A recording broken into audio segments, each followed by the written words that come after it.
మన జీవితాల్లో మార్పు అనేటువంటిది సహజమే.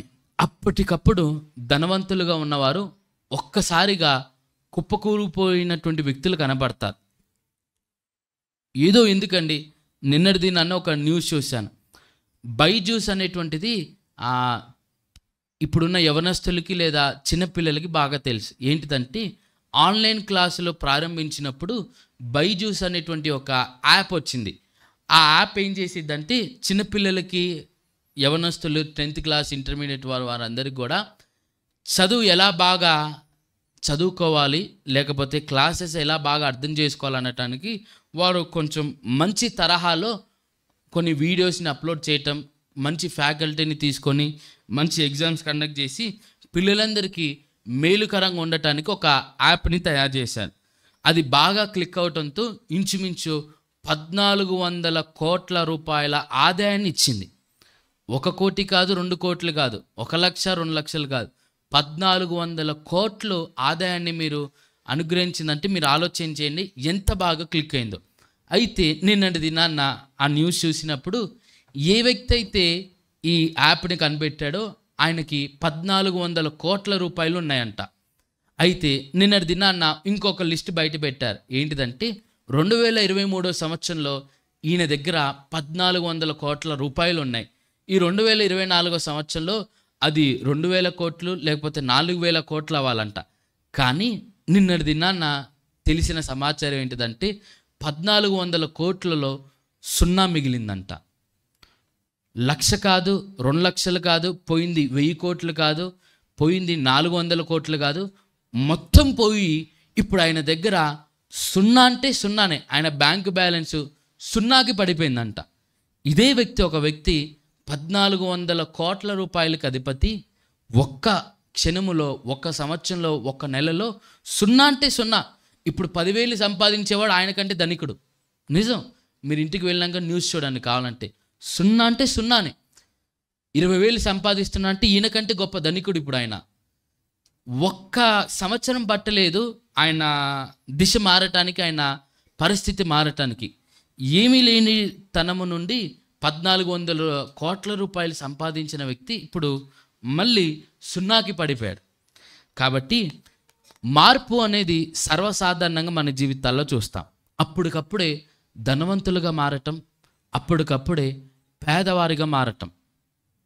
కొంతమంది పేదవాళ్ళు ఉంటారు, అప్పటికప్పుడే వారు అబ్బాయిని బాగా కష్టపడి చదివించినప్పుడు, అప్పులు చేసి చదివించినప్పుడు ఆయనకి ఉద్యోగం రాగానే ఉన్న అప్పులన్నీ పోవటం, మంచి ఇల్లు కొనుక్కోవటం, కారు కొనుక్కోవటం చూస్తాం.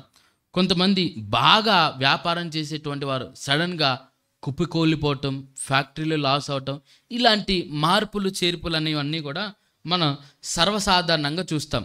మనుషుల్లో అయితే అప్పటికప్పుడే ప్రాణ స్నేహితులు, అసలు వీళ్ళను విడిచి వీళ్ళు ఉండలేరు, వాళ్ళను విడిచి వీరు ఉండలేరు అన్న వాళ్ళు అప్పటికప్పుడు ఏమైద్దో ఏమో కానీ కొద్ది రోజులకే వారు బద్ధ శత్రువులుగా మారిపోతారు.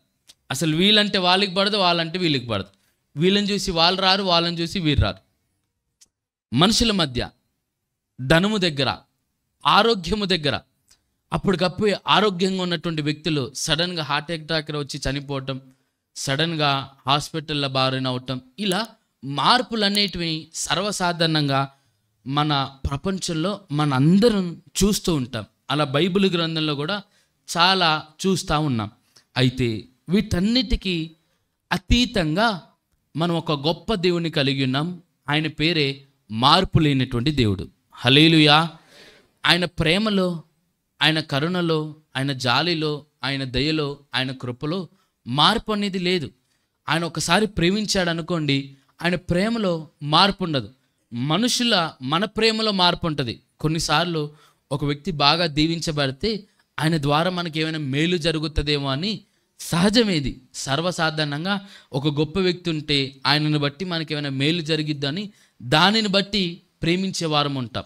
వారికి ఉన్న హోదాని బట్టి, పదవిని బట్టి, ఆయనకున్నటువంటి పరిస్థితిని బట్టి ప్రేమిస్తాం. కానీ మన దేవుని యొక్క ప్రేమలో మార్పు అనేది లేదు.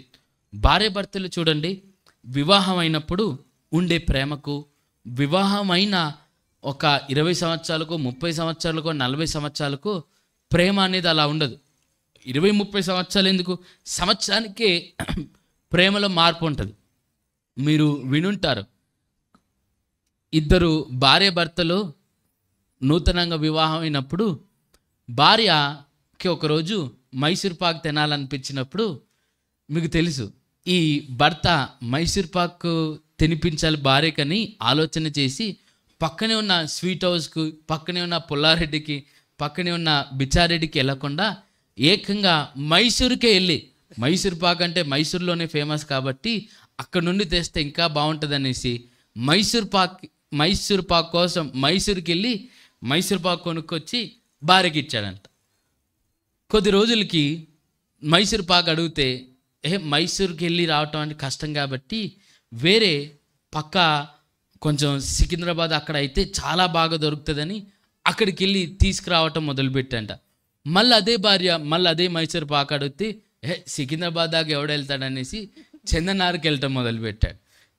మళ్ళీ కొద్ది రోజులకి అదే భార్య అదే మైసూర్ పాక్ అడిగితే చందనార్ కాస్త మన రోడ్డు పక్కకి ఏ స్వీట్ హౌస్ ఉంటే ఆ స్వీట్ హౌస్లో నుండి మైసూర్ పాకే కదా, ఏదైతే ఏంటి ఒకటే కదా అని చెప్పేసి ఇవ్వటం మొదలుపెట్టు. ఇది సర్వసాధారణమే. భార్యాభర్తల మధ్య ప్రేమ కూడా మొదట రోజు ఉన్నటువంటి ప్రేమకు, రెండో రోజు ఉన్న ప్రేమకు, 2 రోజుకే మూడో రోజు ఉన్న ప్రేమకు, 1 సంవత్సరం తర్వాత ప్రేమకు మార్పు అనేది చూస్తాం. కానీ మన దేవుని యొక్క ప్రేమలో మార్పు లేదు. హల్లెలూయా. అందుకని ఆయన అంటాడు, శాశ్వతమైనటువంటి ప్రేమతో నేను నిన్ను ప్రేమించుచున్నానని. ఒకసారి చదువుదాం చూడండి. ఇర్మియా ప్రవచన గ్రంథం 31వ అధ్యాయము 3వ వచనం. ఇర్మియా ప్రవచన గ్రంథము 31వ అధ్యాయము 3వ వచనం. చాలా కాలము క్రిందట యెహోవా నాకు ప్రత్యక్షమై ఇలాగా నేను శాశ్వతమైనటువంటి ప్రేమతో నేను నిన్ను ప్రేమించుచున్నాను కనుక విడువక నీ ఎడల కృప చూపుచున్నాను. శాశ్వతమైనటువంటి ప్రేమతో దేవుడు మనల్ని ప్రేమిస్తున్నాడు. శాశ్వతమైన ప్రేమ అంటే చిరకాలము ఒకే విధంగా ప్రేమించే ప్రేమను శాశ్వతమైన ప్రేమ అంటారు. ఒక రకంగా థియాలజీ ప్రకారంగా చెప్పాలంటే దీనినే అగాపే ప్రేమ అంటారు. ప్రేమల్లో 4 రకాలైనటువంటి ప్రేమలు ఉంటాయి. మీకు గుర్తుందో లేదో మనం వాటి గురించి కూడా ధ్యానం చేశాం. అగాపే ప్రేమ అని, ఫిలియో ప్రేమ అని, ఈరోస్ ప్రేమ అని, ఇలా 4 రకాల ప్రేమలు ఉంటే దేవుడు మనల్ని ప్రేమించే విధానాన్ని చూస్తే అగాపే ప్రేమ అంటారు. బైబిల్ గ్రంథంలో దేవుడు ఎక్కడైనా నేను నిన్ను ప్రేమిస్తున్నానని ఉంటే అక్కడ అగాపే అనబడినటువంటి మాట రాయబడుతుంది. అయితే దానిని మనకు అర్థం కావాలంటే తెలుగు భాషలో శాశ్వతమైనటువంటి ప్రేమ అని అంటారు. ఈరోజు నిన్ను ఎలా ప్రేమిస్తున్నాడో 20 సంవత్సరాల క్రిందట అలాగే ప్రేమించాడు. ఈరోజు నిన్ను ఎలా ప్రేమిస్తున్నాడో 20 సంవత్సరాల తర్వాత కూడా అలాగే దేవుడు నిన్ను నన్ను ప్రేమిస్తాడు. ఎందుకు? కారణం ఏంటిదంటే దేవుడు మనిషి కాదు మార్పు కలగటానికి. దేవుడు మనిషి కాదు పరిపక్వము చెందటానికి. దేవుడు మనిషి కాదు మన యొక్క పరిస్థితిని చూసి ప్రేమించటానికి.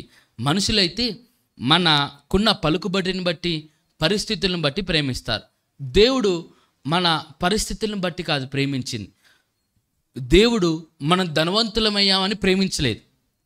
అలాగని దేవుడు మనము పేదవారమని కూడా ప్రేమించలేదు.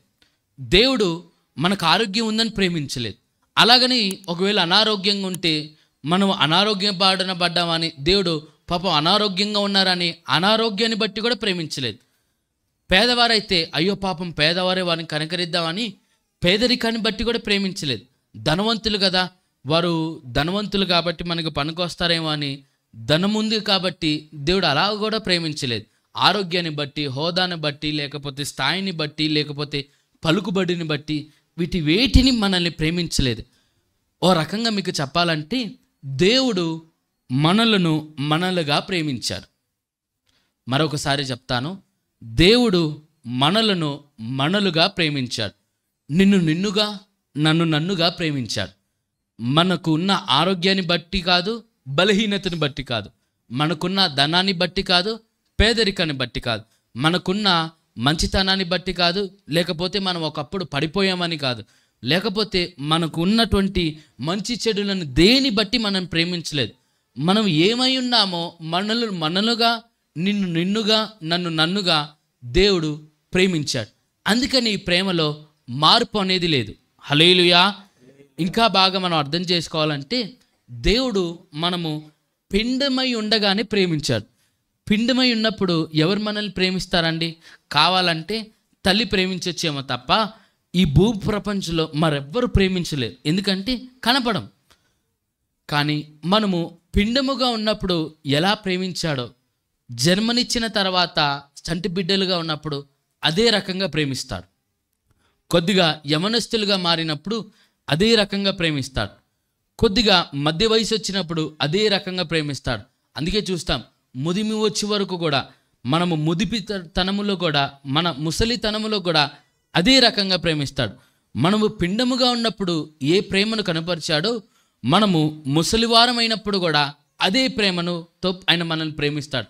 కారణం, ఆయన మన వయసు చూసి కాదు ప్రేమించింది, మన యొక్క బ్లడ్ గ్రూప్ని కాదు చూసి ప్రేమించింది, మన యొక్క నేషనాలిటీని బట్టి కాదు, ఈయన భారతీయుడని కాదు ప్రేమించింది. అసలు దేవుడు మనల్ని ప్రేమించిన దానికి ఏ కారణం లేదు, మనలుగా ఆయన ప్రేమించాడు. చూడండి, చిన్నపిల్లల్ని చూస్తే అందరికీ ముద్దేస్తుంది. ఒక 2 సంవత్సరాలు 3 సంవత్సరాల వయసు ఉన్న పిల్లల్ని చూస్తే అందరికీ బాగా ప్రేమించాలనిపిస్తుంది, ఎత్తుకొని ముద్దాడాలనిపిస్తుంది. అదే వ్యక్తి కొంచెం యవనస్తుడై కొంచెం తిక్కర పనులు, తీట పనులు చేస్తే అందరూ అసహించుకుంటారు, తిడతారు, కొడతారు. వాడు ఏదైనా ఊకే అటు ఇటు గెలుగుతున్నాడు అనుకోండి, లేకపోతే ఇప్పుడు మనం అందరం ఇక్కడ ఉన్నాం, మన సంఘంలో లేరు, కానీ ఇప్పుడు ఎవడైనా తీటోడు బాగుండి బయట మనం బండ్లన్నీ పార్క్ చేసాం కదా, వెళ్ళి అన్నిటికీ గాలి తీసాడు అనుకో, మన చర్చిలో లేరు కానీ అంటున్నా, వాడిని అందరు ప్రేమిస్తారా? అందరు కలిసి తిడతారు, కొడతారు, ఇంకోసారి చేయకుండా ఉంటారని. ఇంకెవడైనా వచ్చి ఆ చెప్పులన్నీ మంచిగా వరుస క్రమంలో పెడితే అవన్నీ సర్దేస్తున్నాడు అనుకో, ఇక్కడిని అక్కడికి లేడీస్ జెంట్స్లో కలపడం, జెంట్స్ లేడీస్లో కలపడం ఉంటారు. ఇట్లా కొన్ని చర్చిలో తీటోళ్ళు ఉంటారు. వాళ్ళు అట్లాంటి వారు ఉన్నారనుకో, వాడిని ఎవడైనా ప్రేమిస్తారా? ప్రేమించం. కానీ వాడే చిన్నప్పుడుగా ఉన్నప్పుడు 2 సంవత్సరాలు 3 సంవత్సరాలు ఉన్నప్పుడు వాడిని అందరు ఎత్తుకోవటం, వాడిని ముద్ద అట్టం చేస్తారు. అదే వ్యక్తి కానీ కొద్ది వయసు మారినప్పుడు, ప్రవర్తన మారినప్పుడు ప్రేమించం. అదే మీకు చెప్పేది, మనుషుల యొక్క ప్రేమలో మార్పులు ఉంటాయి, చేర్పులు ఉంటాయి. అందరినీ ఒకే రకంగా ఒకే రీతిలో ఎన్నడూ ఎప్పుడు మనం ప్రేమించం.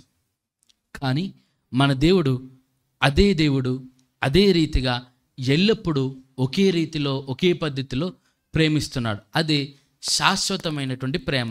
ఆయన ప్రేమలో మార్పు లేదు. హల్లెలూయా.